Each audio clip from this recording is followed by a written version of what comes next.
The New York Mets sale is complete. They traded both of their aces and 7 big leaguers overall. What do we make of the return, and how long will it be before the Mets are viable contenders again? I'm going to break it all down on today's edition of Locked On Mets. You are Locked On Mets, your daily New York Mets podcast.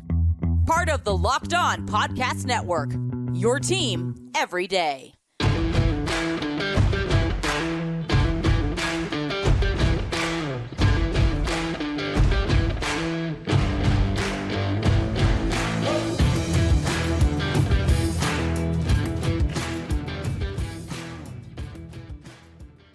Hello to all you amazing Mets fans. You're watching Locked On Mets, part of the Locked On Podcast Network, your team every day. I'm your host, Ryan Finkelstein. If you want to find any of my work, follow me on Twitter at FinkelsteinRyan. Also find some of my writing at justbaseball.com, where I work as the managing editor. Swing for the fences on sleeper picks, and you can win up to 100 times your money. Download the Sleeper app and use promo code Locked On. It'll get up to a $100 match on your first deposit. Terms and conditions apply. See Sleeper's terms of use for details. Currently operational in over 30 states. Check out Sleeper today. All right, so the Mets did it. They completed their big sale. They went into a rebuild and tried to do it overnight. I think they did a pretty good job. Now, I did a show right after the Justin Verlander trade breaking down that package, and that's obviously the big news of the day. Now, the Mets also send out on deadline day Tommy Pham, no surprise there. Big one was Dominic Leone. Not a big trade, but a big surprise. I mean, no one saw that coming. And who would have thought they got a better prospect for Dominic Leone than Tommy Pham? I mean, Jeremiah Jackson, I believe, was the prospect that they got back for Leone, and he's already slotting in the Mets top 30. For Tommy Pham, it was Jeremy Rodriguez, who is a 17-year-old in the Dominican Summer League. Could be incredible, right? From the Diamondbacks. That could be the best prospect they get at this deadline. There was a point in time where no one cared who Fernando Tatis Jr. was when he was traded for James Shields. And obviously, we know how history has sort of changed the narrative on that trade. Those are always deals that you can't ever quite figure out. So we'll leave that one off to the side. But in all the trades the Mets made, they got 9 prospects who are currently slotting in their top 30 by MLB.com. Now, that's a very rough list that's been thrown together. Let's give it time for the Baseball Americas of the world to really dig into what the Mets did and to really see where all these guys are going to end up factoring in. But here's what they got.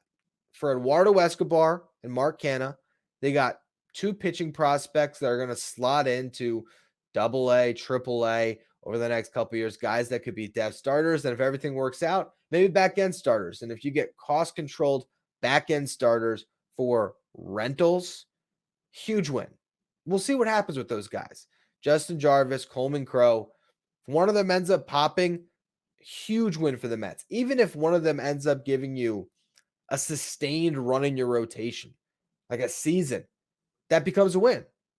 Starting pitching is expensive, and they got some options now. So those 2 trades, I'd say, they got a good enough return, right? Tommy Pham, okay, we'll see. Dominic Leone to get anything, okay, win. The David Robertson deal, Marco Vargas, the more we've stepped away from the trade and the reaction to 2 guys who are in the complex league, coming over, teenagers, you've started to hear some really good things about Marco Vargas, the guy that will probably be a top 5 prospect in the Mets system before too long now, because they just added Luis Angel Acuna and Drew Gilbert and Ryan Clifford. Might take some time, but he's got a lot of upside. And what's the other guy's name? Robert Hernandez. Don't quote me on that. I'm not positive off the top of my head. I got it, but the catching prospect they got has some upside as well to maybe be one day a guy. We'll see. For a rental reliever, pretty good return. And basically what all this boils down to, when you're talking about a rebuild, and I want to get to Max Scherzer's comments in the Mets window a little bit later here in the next segment, because I'm a little bit heated on Scherzer's exit and what he has said to the media. But if you look at what the Mets did, Escobar, Canha, Pham, Leone, Robertson. None of them was part of the Mets' future. All of them are rentals outside of Leon. And come on, you picked up the guy at the scrap heap, and he hasn't even pitched that well this year. So to get anything for him is impressive. Really, what the Mets did here is they traded Max Scherzer and Justin Verlander. That was the sale. That was the changing of the window. That was saying, hey, 2024, we're all in to win a World Series. Now we're taking a bit of a step back. But in return for that, you get three guys that slot into your top six immediately and potentially the two best prospects in your farm system now.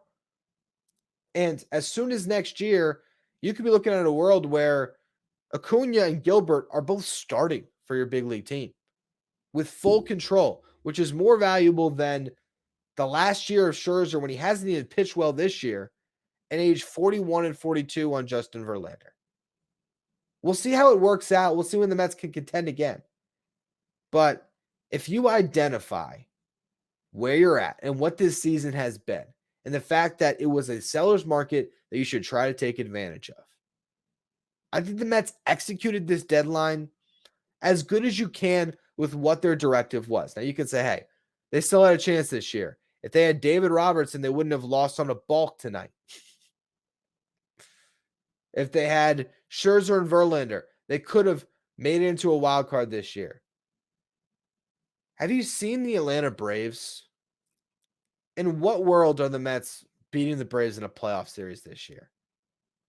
It would have to work so perfectly where Scherzer and Verlander lead you there and Scherzer and Verlander win you playoff series and Edwin Diaz comes back in that bullpen. So many things had to break perfectly right.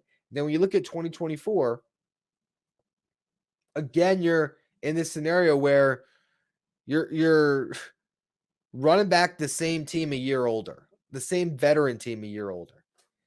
I think the Mets decided it was time for a change. And if you waited any longer, let's say you wait till the offseason, what are you getting for Scherzer and Verlander? These were deals that had to be made up against the deadline where there's teams that are trying to win a World Series.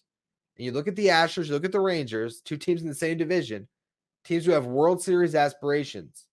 Those were the type of teams that are willing to give you some great prospects for guys who are on relative short-term deals.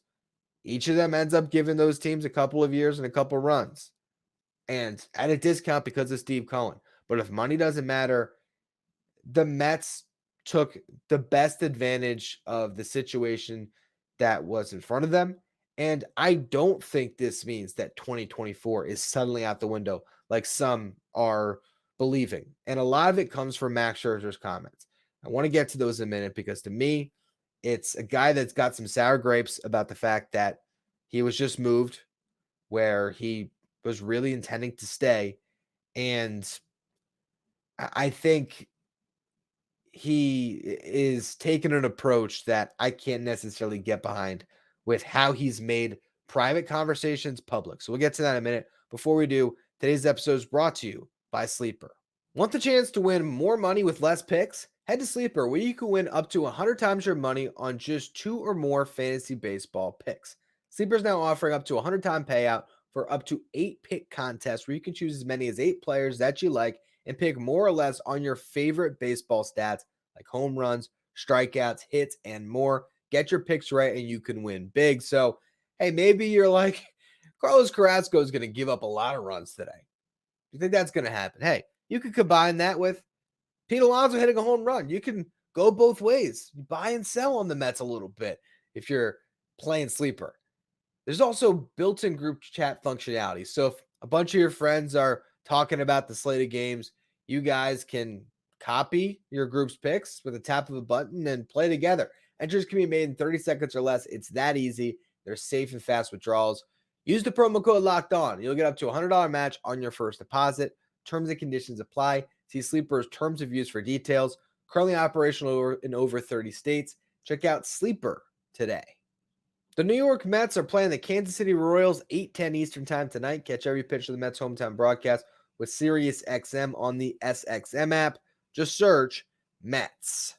Max Scherzer has spoken to the media, and he has made public his conversations with Billy Epler and Steve Cohen in typical Max Scherzer fashion. And if I wasn't already done with Max Scherzer and its connection to the Mets, these comments have officially severed that tie for me. They come off whiny, in my opinion. Say what you want about it. They come off whiny. Now, that could just be Max Scherzer's tone, and that could just be a frustrated guy airing his frustrations. I get it. And you could say, good on Scherzer for being honest. But what he basically told the media is that he had conversations with Billy Epler, and he learned that the Mets were not trying to contend in his window of 2024. And they were looking towards 2025 and 2026 as the window. And he could not believe what he was hearing because it's so different than anything he's ever heard from Steve Cohen. And he had to hear from the man himself. So we got on the phone with Steve, and Steve echoed those sentiments. And with that, he decided to waive his no trade clause. The last part of that sentence tells you all you need to know. What did the Mets want Max Scherzer to do after those conversations? Waive his no trade clause. Okay? That's what they wanted him to do. Now, I'm sure, and based on what Billy Epler has said, you can take something from that. Yes, 2024 might be a little bit more of a transition year for the New York Mets. Absolutely. They're going to be trying a lot of young players. And as we've seen this year, Francisco Alvarez, home run. Big hit of a prospect. He's going to be the starting catcher of the future. There's no doubt about it. Brett Baty has not worked out so well up to this point. Yes, the Mets got to keep running him out there and hoping that this big league experience will pay off. And by the time you get to the end of this season, despite the errors that we saw in the game tonight and recently defensively, and a guy who struggled offensively, you want to know what you have there because he had the potential going into the year of being the third baseman of the future, and the Mets had not given up on that. But it might take time. So, yes, 2024 is going to be a lot of these what ifs. And the Mets are not going to go into the season as clear-cut World Series favorites, and they're probably not going to go out and sign Julio Urias and Blake Snell to replace Justin Verlander and Max Scherzer. But that does not mean this team's not going to be talented, and this team's going to have no shot. It means the Mets are trying to get on the level of the Braves and the Dodgers, and it takes a farm system to do it. And so they finally went all in on prioritizing that, and that's something you can't always do when you're trying to win now. But because the Max Scherzer, Justin Verlander build did not work this season, it gave them an opportunity to capitalize on that build and spark a rebuild overnight and take what could have taken 2 to 3 years for another franchise and get an influx of talent quickly. You look at Drew Gilbert and Ryan Clifford, the two prospects they got from the Astros. That's equivalent to a first and a second round pick. Gilbert literally was a first round pick. Clifford was not a second round pick, but he was an 11th round pick out of high school who got over $1 million, which puts him financially in line of a second round pick to get him to sign out of high school. And he has done really well this year. You had to listen to my Justin Verlander show to get the exact stats, but I believe it's 16 home runs in high A at like 19 years old. So we'll see what those guys turn into, but that's 2 years of not being good to get those type of players or nailing one draft. And you got that at the deadline. Luisangel Acuna, Marco Vargas, that's like nailing a couple international signings. So that's what the Mets were trying to do. And yes, what they said to Scherzer and Verlander was they're looking more to 2025, 2026, which is not a lie. But that does not mean that the Mets can't win in 2024. It means they said what they had to get these guys to waive their no trade clause so that they had a chance to be big time winners in 2025. And you never know what'll happen in 2024. Here's what I'll say about the Mets next year and the talent that's already in place before you move a finger in free agency. Look around the diamond. Francisco Alvarez at catcher. Like that. Omar Narvaez is backup. Very solid. Pete Alonso at first base. Okay. Francisco Lindor at shortstop. Now here's the question marks. Jeff McNeil at second base, or is that Ronnie Mauricio or Luisangel Acuna? All good options potentially. Third base, is that Brett Baty? Is that Ronnie Mauricio? On the outside, is that Mark Vientos? Probably not defensively, but hey, Baty's given him a run for his money lately. We'll see what third base looks like. but there's options there. It could even be Luis Angel Acuna, to be honest with you. And McNeil can still be at second. Go to the outfield. Brennan Nimmo, Starling Marte, still there. Jeff McNeil very well could be in the outfield next year. So could Ronnie Mauricio, for that matter. Drew Gilbert. There's every chance that at some point next season, he's on this roster. Mark Vientos at DH. That's all the talent that could be there by 2024. And you could see the Mets be just like the Reds this year, the Diamondbacks this year, the Orioles, these teams that have seen the young talent rise to the surface, and suddenly they are contending. So it can happen that quick, but it might not happen in your preseason odds, as Billy Epler has suggested. Now, the rotation is the big question mark because it's Senga, Quintana, and guess. David Peterson, you're going to see a lot of down the stretch this season. I'm sure he's going back in that rotation. Tyler McGill possibly as well. Will either of them change their standing in the organization down the stretch? Might not be likely, but you never know. With Peterson, I think there's a better chance. Mike Vassell, he could get a shot this year. He's in AAA. Hasn't pitched great, but it could be coming around sooner rather than later. So that's another option. Now there's free agency. And the one guy to look at, who I've already mentioned multiple times, is Yoshinobu Yamamoto. He comes over, he could be your ace. And all of a sudden you have two starters top of your rotation in Yamamoto and Senga that would be pretty good going into a year. With a depth guy like Quintana, maybe Peterson has shown something. Maybe you want to go crazy with lefties and you sign Jordan Montgomery in free agency as that tier B starter. Or there's Lucas Giolito. There's Michael Lorenz, and hell, Seth Lugo might be a free agent. But I think the Mets will probably add a couple tier B starters. Or at least one tier B if they also get the tier A in Yamamoto.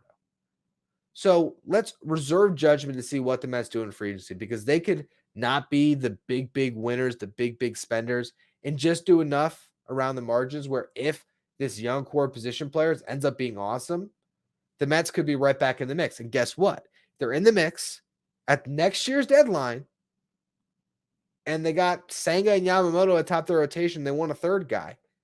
All of a sudden, some of these prospects they just traded for, guess what? Window turned into now. Now they're sending them out and they're getting another arm. So this can all change. The last thing I want to end on the 2024 thing before I move back to 2023 and what we're going to be watching over these final couple months. The Mets have no pitchers in the upper levels of their farm system. Fans have been saying this nonstop as a way to combat what the Mets just did because they didn't get an arm in the Verlander or the Scherzer trade. Well, I mentioned Mike Vassell's name. He's in AAA. They just got Jarvis and Crow this year at the deadline. Two guys that are going to slot into AA. Crow's been hurt, but we'll see if he comes around at some point. Tidwell's in AA right now. Tyler Stewart's in AA right now. Christian Scott's in AA right now. All of those last three I said having great seasons. And Tidwell has frontline potential maybe. And who knows? Because a guy like Christian Scott has put up really good numbers. Tyler Stewart's leading the minors in ERA. There is pitching in the upper levels of the Mets minors. So if by next year, two of the group of Vassell, Jarvis, Crow, Tidwell, Stewart, and Scott, two of those six find their way to the big leagues and are good, at least good back end guys, and you have Senga, Quintana, and you have Peterson maybe being better, and you have a free agent signing or two, suddenly the rotation depth isn't as much of an issue as it looks like right now when you traded those two guys. Then you go to the bullpen. You go into next year, assuming the Mets pick up Brooks Raley's club option, which they're going to. And if Adam Ottavino comes back on a player option, then he might not be able to get a better offer for in free agency. And you go into next year with Diaz, Raley, and Ottavino before you address the pen. So there's still a lot of talent for the 2024 Mets. It's way too early to say they just punted 2024. Let's see what the kids look like down the stretch this year. What the franchise, seems to have in store. And I'm sure that when free agency rolls back around, Steve Cohen might have the appetite to spend $1 or $2, maybe. But we're going to have to watch some bad baseball before then.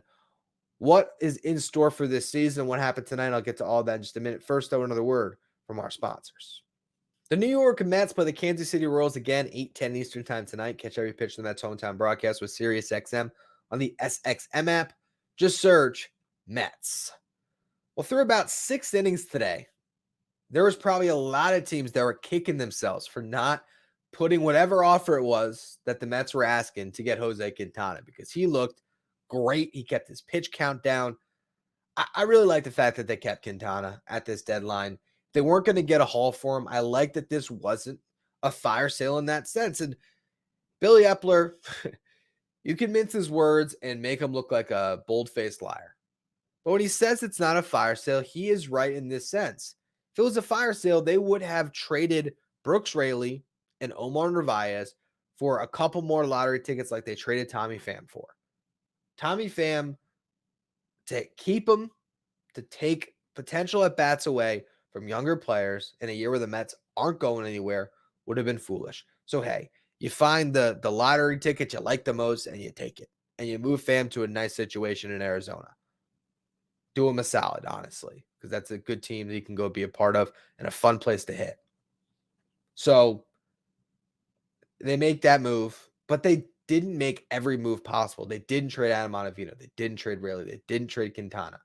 They didn't trade Narvaez. Guys that all could be part of the 2024 team. So, they also are guys that will help 2023 be a little bit more palatable. Again, Quintana looked good through 6. 7th inning, ran into a little bit of trouble, gave up a couple of runs. It wasn't all on him. There was defense behind him, and he didn't get hit hard by any stretch in my mind. But after the Mets had only hit a home run the 2nd inning, Pete Alonso, and then Quintana gave up one of the 5th, and the game was deadlocked really through 6, the Royals take a lead, and the Mets, with their young core, they battle back in the 8th inning, and they showed you a little something, and it was fun for half a second.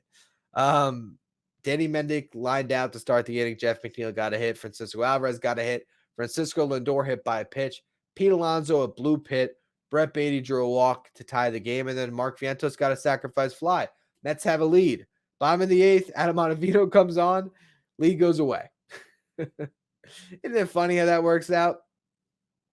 And then you get into the 9th inning, no one scores. 10th inning, Francisco Alvarez hits a 2-run homer to lead things off, but gets the ghost runner in and himself.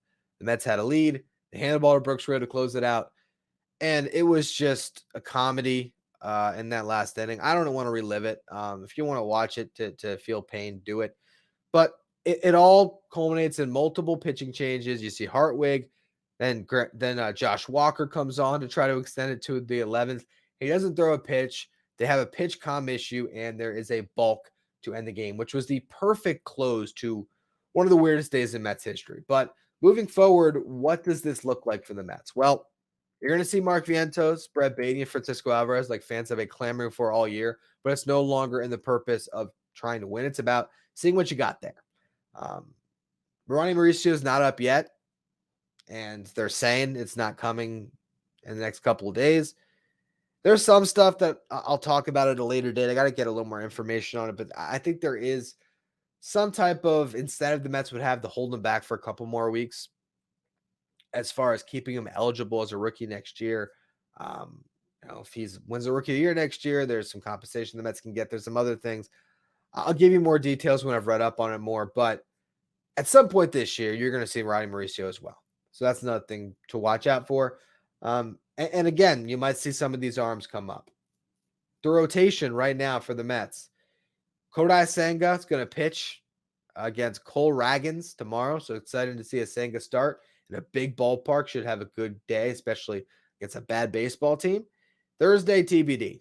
I don't know who's going to start that one. Can David Peters get in the rotation by then? Tyler McGill, who knows?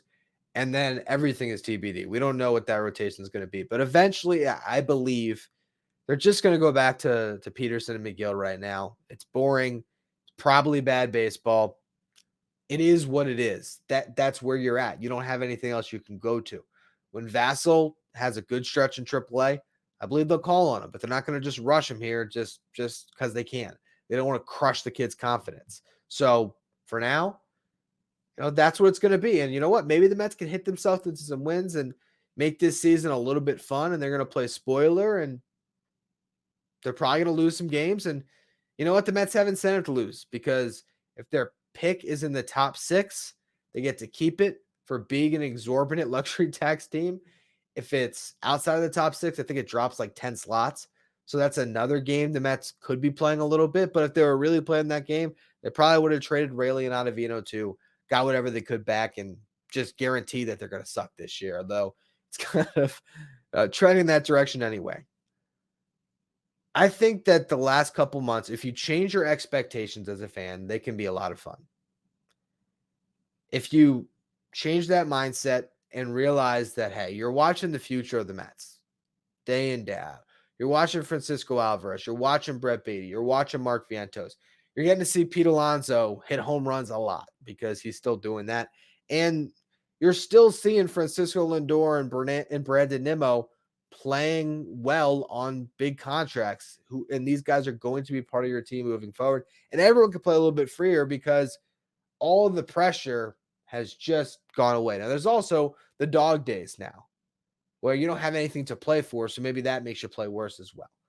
But I feel like the Mets made the best decision for the 2024, 2025, 2026 rosters with the moves that they made. And everyone has been talking about it since they signed Max Scherzer and Justin Verlander, of how risky it was to pin your hopes on a couple guys in their 40s. And the Mets, in a couple of days, changed course, brought youth in, and turned the page to a new era of Mets baseball, and shortened a rebuild that could have taken a lot longer if they doubled down, tripled down on these guys. And let's just say you did that. You got nowhere this year, and Max Scherzer, for the first 2 months of next season, was pitching to a 4.75 ERA and fell off a cliff. All of a sudden, that rebuild that just started a week ago now, well, now you're not only a year behind, but you're not getting value for Scherzer at next year's deadline. And you wouldn't have got the same value for Justin Verlander, even if he pitched great this year and pitched great next year at next year's deadline, if next year turned into a lost season. So they did the best thing for the future of this franchise. And now, unfortunately, as fans, we just got to be patient for a little while and see how long it takes them to get back into a real window to contend. But I still believe it can be next season. Anyway, that's going to be all for this edition of Locked On Mets. I really do appreciate all of you for tuning in to the deadline coverage on this show. It's been weird and fun and frustrating, all wrapped into one. But I appreciate all you everydayers who never miss a show. Make sure you follow, rate, and review wherever you get your podcasts. Follow me on Twitter at Finkelstein Ryan. Follow the show at Locked On Mets.